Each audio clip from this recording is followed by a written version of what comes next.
Picture this image. My family and I were hiking through the wilds of Maine, over a mountain, through a deep forest, actually in Acadia National Park, as we are big hikers, our family. And in the distance, I see a man walking towards me. He has a beard, and he's wearing suspenders, like me. And is he Amish? They were suspenders, they had beards. As we get closer, I see a face aglow, a Yiddish upon him. Not Amish, more like Hamish. Coincidence? That in the middle of nowhere I meet a fellow Yid? There's no such thing as coincidence. We stop, and he introduces himself, and I myself to him. When I heard his name, I was overcome with emotion, as he had written a book about his return to Yiddishkeit, and I had just read the book the previous week from cover to cover. I think it might have been in one sitting, and I realized what a Halakha Yid I had just spent. Coincidence? There's no such thing as coincidence. We exchanged information and became friends, sharing in each other's simchas, communicating on a regular basis. In our many correspondences, I became known as Acadia Man, in reference to how we met. The book he wrote was entitled From Central Park to Sinai, How I Found My Jewish Soul.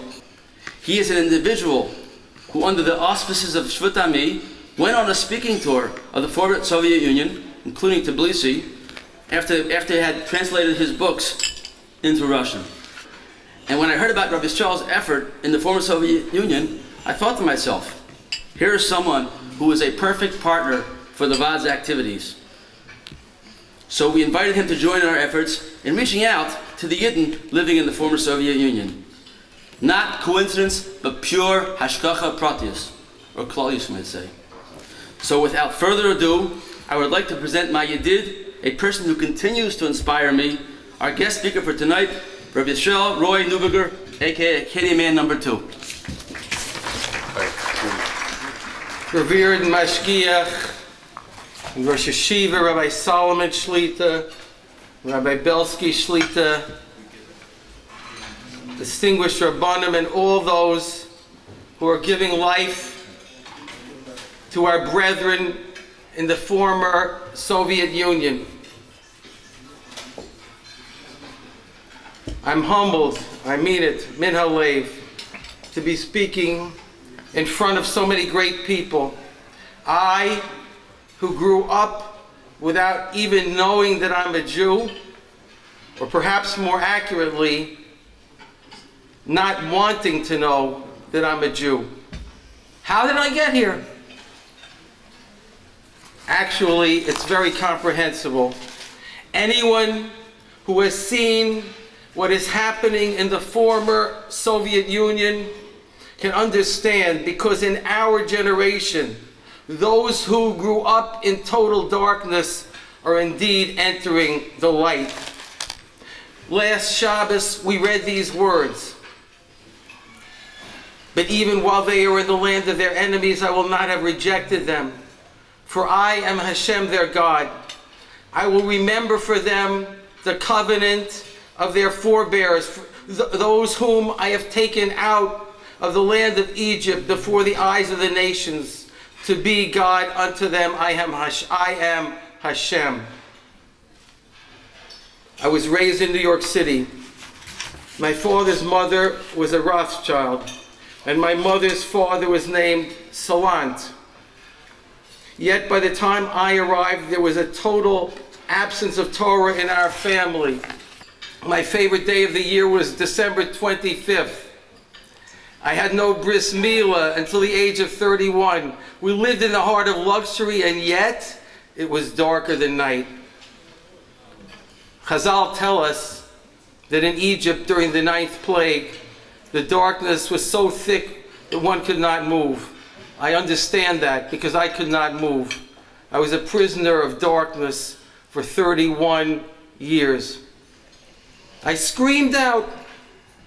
Perhaps I didn't hear myself screaming, but Hashem heard me screaming, and Hashem answers prayer even, it seems, when you don't know you're praying. He answered me He introduced me at a young age to the partner who would walk on the path with me, and he led us both out of the darkness. How did we get out of that lifestyle? 99% of those with whom I grew up are light years away from Torah. But Hashem is merciful to those who call out to Him. As we say in Hallel, He raises the needy from the dust, from the trash heap. He lifts the destitute to seat them with the nobles of His people. And tonight, I am seated with the nobles of our people, and I'm not exaggerating. Last week, Rabbi Dr. Rosenstein, Rabbi Peretz Chaim Levin, and I were interviewed by a radio show host who asked us why we should support people in such distant lands. His question was designed to bring out the essence of the Vaad's mission. I would like to give you my answer to that question. Never in our lifetime have so many Jews been so oppressed for so long as the Jews of the former Soviet Union. For 70 years, a monumental, unrelenting, fanatical effort was made to wipe out every vestige of Torah among the millions of Jews who lived behind the Iron Curtain. The punishment for even speaking Hebrew could be harsh, instant, and cruel. For a bris milah, death, exile. Just before he himself died, Stalin, Yamak Shemo, was planning genocide, God forbid, on the scale of the Third Reich, Yamak Shemam. And yet from the vestiges of this vast torture chamber emerged Jews. From the shadows they came, crying and begging for Torah, screaming for Torah. My friends, this is not just Kiruv. This is Tchias HaMeisim, resurrection of the dead. The work being done today in the former Soviet Union is giving life to all of Am Yisroel. The work at Tbilisi is giving life to Jews in Toronto and Texas and Tel Aviv. The work in Baku is giving life to Jews in Baltimore and Great Britain, even in Bnei Brak and Borough Park.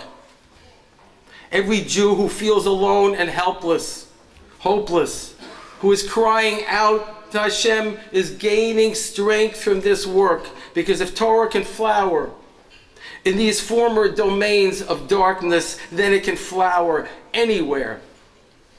These people are starving, thirsting for Torah. I spoke at Yeshiva Torah's Chaim outside Moscow.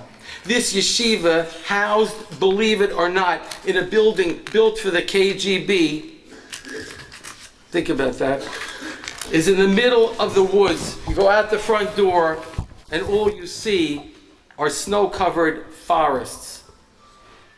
All there is Torah, pure Torah, and they're eating it up. My translator at the yeshiva was a young, handsome, former movie star. He is now learning Torah full-time. In the middle of the program, this suave young man broke down, crying from the impact of the story. He had to ask someone else to take over. This is how deep emotion runs in these lands that have been covered in darkness. My friends, millions of our brethren are crying out and aching for Torah. They want life. They want to fly on wings of Torah. They want to breathe Torah and eat Torah and become filled with Torah. We have wonderful, dedicated Rabbanim, holy Jews in these lands, who are bringing Torah home right now to our brethren. They are supported by the Vaad Latzolas Nidchei Yisroel. Our entire Jewish family is receiving life and strength from the return of our brethren in the former Soviet Union to Torah and mitzvos. If they can emerge from the darkness, we can all emerge from the darkness. In the merit of this great redemption, in the merit of this resurrection of the dead, may pain and distress be removed from all of us. May Hashem answer all our heartfelt cries. May we all come home from the four corners of the earth, spiritually and physically, and be worthy to see the Beis HaMikdash shining in Yerushalayim, Yer Kodesh, in a world filled with light and simcha. B'mehera v'yameinu. Thank you.